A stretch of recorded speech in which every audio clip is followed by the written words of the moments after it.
Hello, everyone. I was wanting to make a short video.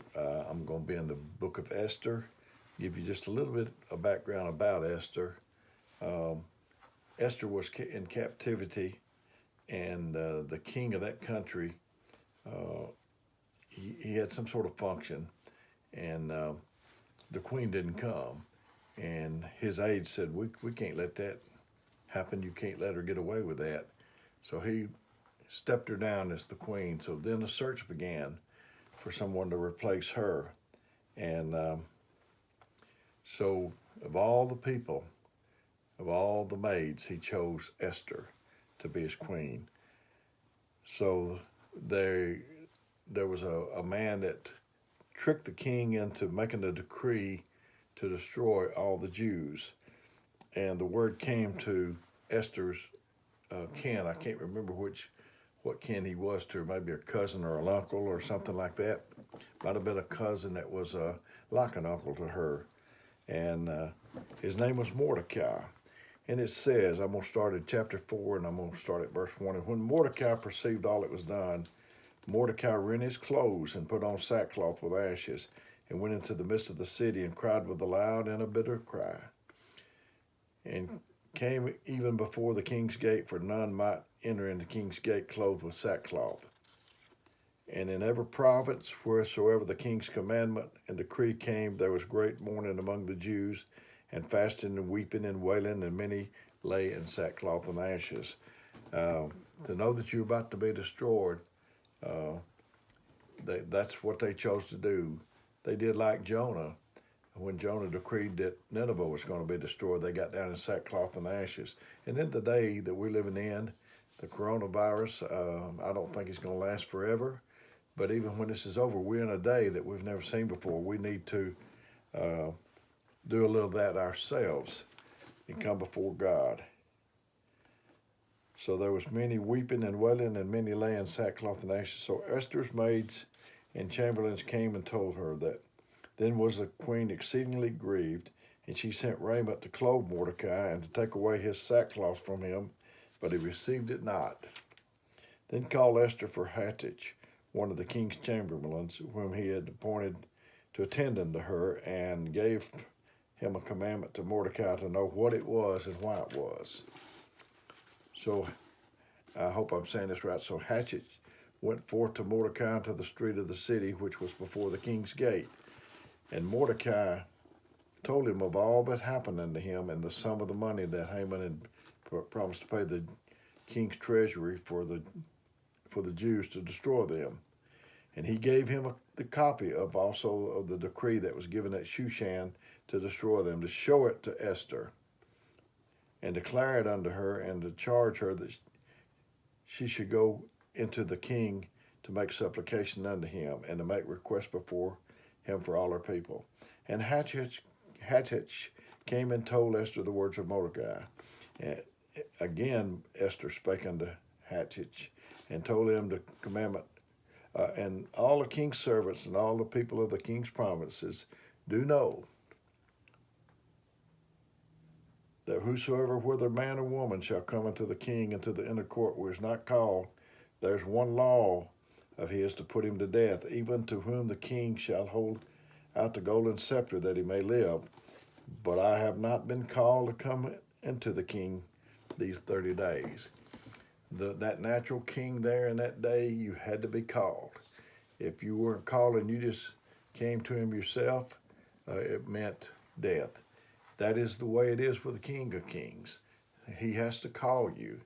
And when he calls you, if he doesn't call you, it's death. So that's where the story's at. Mordecai is asking Esther to go before the king. Again, all the king's servants and all the people of the king's provinces do know that whosoever man or woman shall come to the king in the inner court, who is not called, there is but one law to put him to death, except to whom the king shall hold out the golden scepter that he may live, and I have not been called to come into the king these 30 days. And they told to Mordecai Esther's words. Then Mordecai commanded to answer Esther, think not within thyself that thou shalt escape in the king's house more than all the Jews. because she was a Jew. So if the commandment to kill the Jews, and she was a Jew. For if thou altogether hold thy peace at this time, then shall their enlargement and deliverance arise to the Jews from another place. But thou and thy father's house shall be destroyed. And who knoweth whether thou art come to the kingdom for such a time as this? So if you don't move, I'm trying to move on what God wants me to do. And I know that if I don't do it, it won't strain God or grieve God too much. He would just get somebody else to do it. So that's why I'm trying to move on this that I feel like doing. And then Esther bade them return Mordecai this answer: go gather all the Jews that are present in Shushan and fast for me, and neither eat nor drink 3 days and nights. I also and my maidens will fast likewise, and so will I go into the king, which is not according to the law, and if I perish, I perish. So Mordecai went his way and did according to all that Esther had commanded him. And back a few verses ago, it says, who knoweth whether thou art come to this kingdom for such a time as this? I believe that we're here in this time, that I was supposed to be born during this time. And so I want to do what I can. Now, I'm down to chapter 5. And it said, it came to pass on the third day that Esther put on her royal apparel and stood in the inner court of the king's house, over against the king's house. And the king sat upon his royal throne in the royal house, over against the gate of the house. Here's Esther coming up to the king. He's sitting there, and you can't approach him. If you do, and he doesn't hold out the golden scepter, there's death. You can't barge in on the king. You can't just come to the king anytime you get ready. He has to call you. And I know when I was lost, he called me. And it was so when the king saw Esther the queen standing in the court, that she obtained favor in his sight, and the king held out to Esther the golden scepter that was in his hand.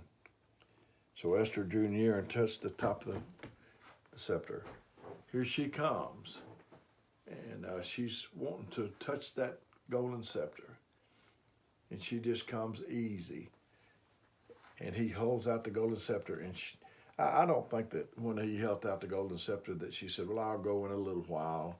I might, 10 minutes, I might go over and touch that scepter. I imagine she ran just as hard as she could. So if God extends to you his golden scepter, you need to stretch. You need to make every effort to get to him.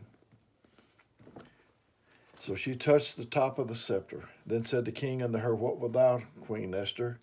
And what is thy request? Is it shall be even given to thee for half the kingdom? So the Jews were spared. That's the only way that we can be spared, is to be able to come to him and him extend his mercy, his golden scepter out to us. I think in this day, this is going to separate the sure enough from the wannabes. This trying time of the coronavirus is going to separate who really want to live for God.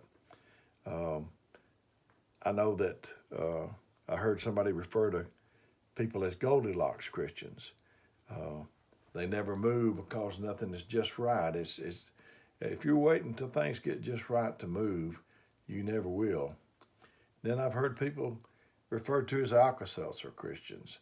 They really fizz for a while and then they just fizz out.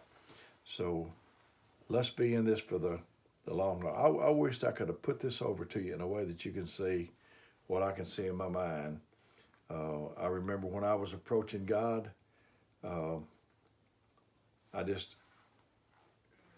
barge in on him. I just eased up and touched that golden scepter. So may God be with you. May God bless you. If this helped you, let me know. And I do appreciate every bit of feedback. I've had quite a bit of it. So hopefully this will help you. If it don't, like I said in another video, if you like it, take out like you do at the table. If not, just pass it on. May God bless you.